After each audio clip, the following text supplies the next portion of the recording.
Notre maison brûle. Et nous regardons ailleurs.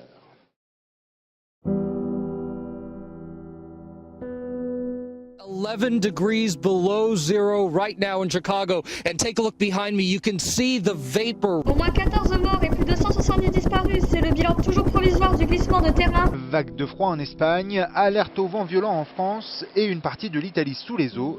L'automne rigoureux et les intempéries font actuellement une brusque percée en Europe du Sud.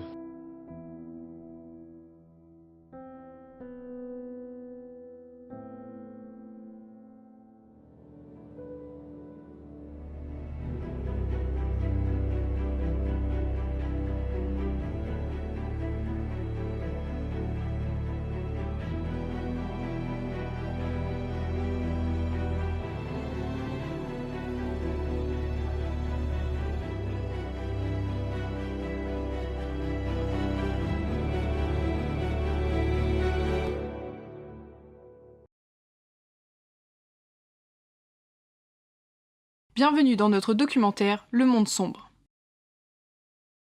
Comme vous le savez, nous faisons face, depuis 60 ans, à un changement météorologique sans précédent. Muriel Chénet, la climatologue, et Valérie Blanchard, la scientifique en météorologie à Lille, vont nous aider à comprendre ce phénomène nommé l'ombre.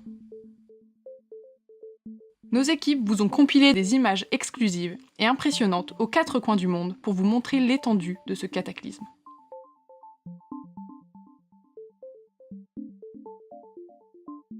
Nous espérons, à la fin de ce documentaire, pouvoir répondre à la question que nous nous posons tous.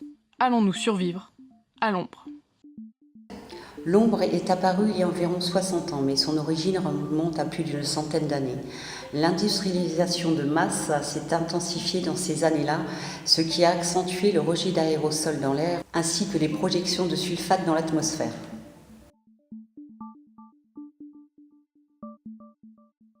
La pollution atmosphérique a grandement augmenté, ce qui a entraîné un obscurcissement du ciel de plus en plus visible. Et c'est donc il y a environ 60 ans que le ciel est devenu aussi opaque tel que nous le connaissons aujourd'hui.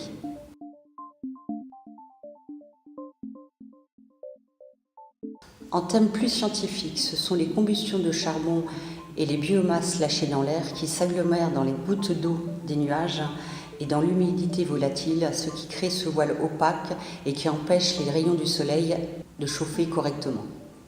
En 60 ans, les rayons du soleil n'ont pas pu chauffer correctement l'atmosphère et nous avons perdu progressivement 6 degrés sur l'ensemble du globe.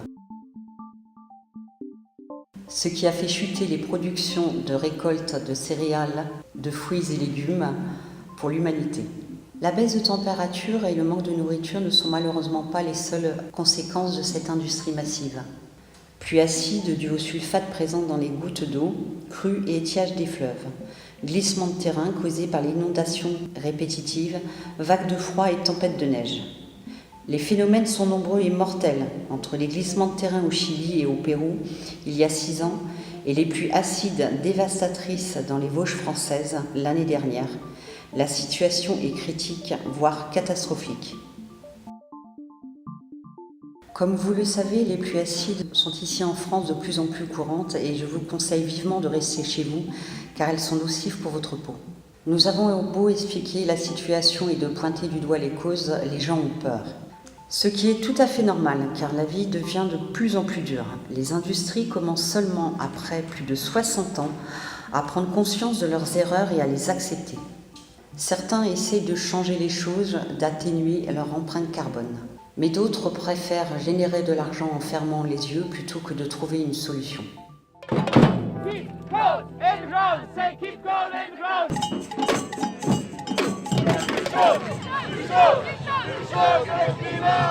Comme l'explique Valérie Blanchard, les gens mènent une vie difficile et bien différente de celle de la génération précédente.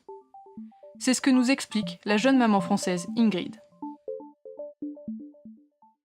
On ne comprend pas bien ce qui nous arrive.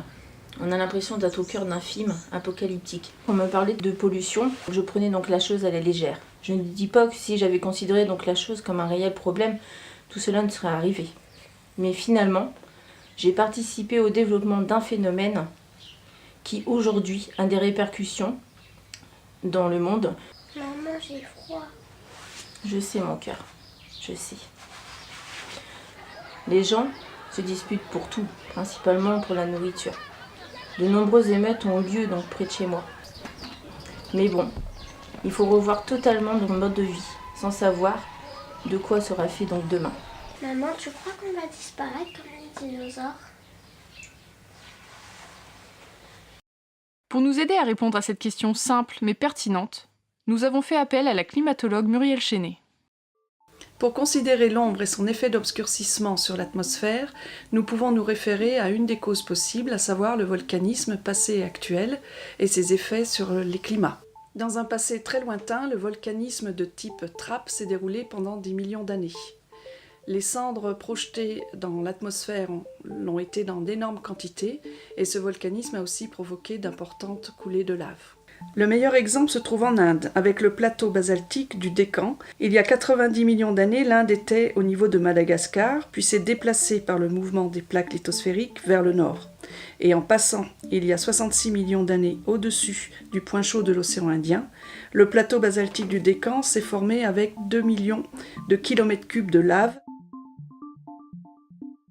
Ce volcanisme s'est accompagné de panaches de cendres libérées dans l'atmosphère sur une hauteur de 15 ou 20 km d'altitude, ce qui a forcément beaucoup obscurci l'atmosphère. Ces éruptions se sont accompagnées de 3 conséquences. Les températures des climats ont baissé de 2 à 5 degrés pendant les années qui ont suivi les éruptions. La végétation a beaucoup souffert de ce changement climatique et s'est raréfiée. Et la troisième conséquence, les dinosaures, par exemple, ont disparu il y a 66 millions d'années à la suite de ces importants changements climatiques. Mais aujourd'hui, l'ombre et ses effets sur les climats actuels est à clarifier. L'ombre s'inscrit avec le volcanisme depuis 15 000 ans dans le réchauffement général du climat causé à la fois par des facteurs naturels et accéléré de plus depuis un siècle par les pollutions humaines. Sur les temps courts, le rôle du volcanisme dans l'ombre est à relativiser. Les panaches de cendres atteignant exceptionnellement 40 km de haut sont certes impressionnants, mais ces cendres tombent vite et n'ont en fait pas beaucoup d'effet sur les climats à court ou à long terme. Le CO2, rejeté lors des éruptions, peut augmenter l'effet de serre et donc les températures. Mais surtout, les gaz, comme le dioxyde de soufre, en se combinant à la vapeur d'eau de l'atmosphère, forment des aérosols qui, eux, peuvent faire baisser très fortement les températures. Avec le volcanisme actuel, il n'y a pas de danger que nous disparaissions, mais les aérosols constituent vraiment une menace beaucoup plus grave à l'échelle planétaire, dont l'ombre est finalement aujourd'hui la manifestation la plus concrète. Au vu des éléments qui viennent de nous être exposés, l'ombre est vouée à nous faire disparaître si personne ne réagit, en particulier les industries. Il est imminent d'œuvrer pour la survie de notre planète.